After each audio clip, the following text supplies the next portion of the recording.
I am exceedingly excited to introduce to you a real industrialist, Henry Flagler. Good to meet you, sir. My pleasure. My gosh. My pleasure. You know, it's been a long time since I've been back to my city that I built during the Gilded Age. If I understand this correctly, you went from salt to oil to railroad? No, to hotels. To hotels. And then railroads. Because it makes logical sense. A lot of people don't really understand the relationship that this state has to New York. This period of time, all of the New Yorkers, the very wealthy New Yorkers, were going down to Newport, Rhode Island for their summer, and I just wanted them to come a little bit further south. A little bit. Yeah.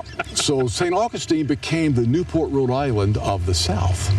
Now, only the very wealthy could afford to board my luxury train that would bring them from New York all the way here. Yeah.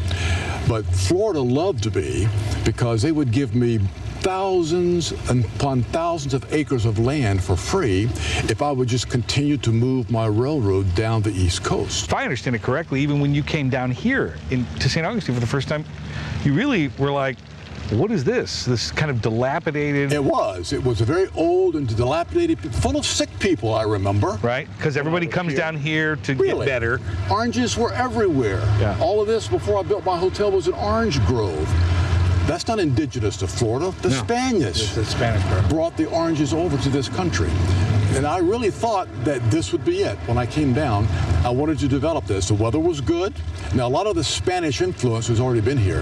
That happened in 1565 when Spain sent an expedition over of Captain General Menendez. But this was the very first Spanish Renaissance building in the state of Florida. And then you can see now through our entire state, you see this everywhere now. You know, I was looking at the history of what you built, and you just kept going. All the way down until you almost ran out of land. Well, I did. This was going to be my final stop right here. But then I thought, well, you know, I might as well just extend the railroad down to Ormond Beach, which is south of here. Then I was going to stop there. But then a woman owned this land in Miami. And she says, look, I want to give you all this land. Why don't you move your railroad on down to Miami? So I did. And then that was going to be my final stop. Well, this is relatively new technology, the railroad. It was very new technology. The rail lines that were already in place were a narrow gauge.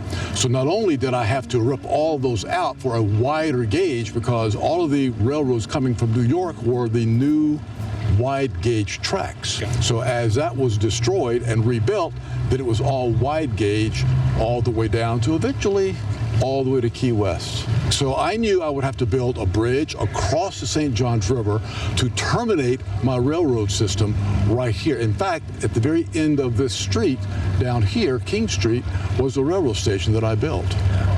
And that is where my horse and carriages would pick up all of my guests and bring them to these two hotels and eventually this third one right here. And did you ever even consider making the turn and going back up the other side of the state? Or by this time you said, no, and I'll tell you why that really wasn't something that I wanted to do. It was a Henry Plant that developed the west coast of Florida, and we had a gentleman's handshake agreement that I would not interfere with his railroad hotel empire on the west coast if he would not mess with me on the East Coast. And Henry was a fine gentleman. But in this period of time, which this year we're talking... 1901, 1902 for the Gilded Age. People in this country traveled differently. As a matter of fact, they did. You know, in the 1850s, the idea of going on a vacation was unheard of. Never happened. It didn't happen. You went on religious retreats, so you would do that. But the idea of going somewhere for pleasure just wasn't, the word vacation wasn't really in the lexicon until the 1850s. No, it's not something you did. Now, when you did travel, you would travel by train. There were trains in the 1800s, early 1900s, that went East Coast, West Coast, down into Florida. That's how you traveled.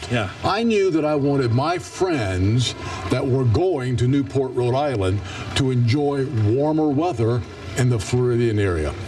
Keep in mind that I was already very wealthy from Standard Oil. This was what I wanted to do in my free time, almost like a hobby. Like a hobby.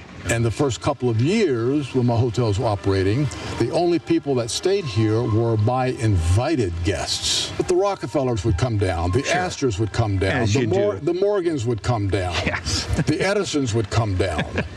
You know, the Tiffanys would come down. These names, isn't it just fascinating? And they were just my personal friends. Right. You know, Charles Tiffany, the jeweler, he had 12 children. And one of his sons, Louis Comfort Tiffany, was the one that I hired to put in the Tiffany stained glass windows in my Ponce de Leon hotel across the street. 79 of them. It's the largest collection of Tiffany stained glass windows anywhere in the world in one spot. Henry, thank you for this. It's been a pleasure meeting you. Okay, same This here. is amazing.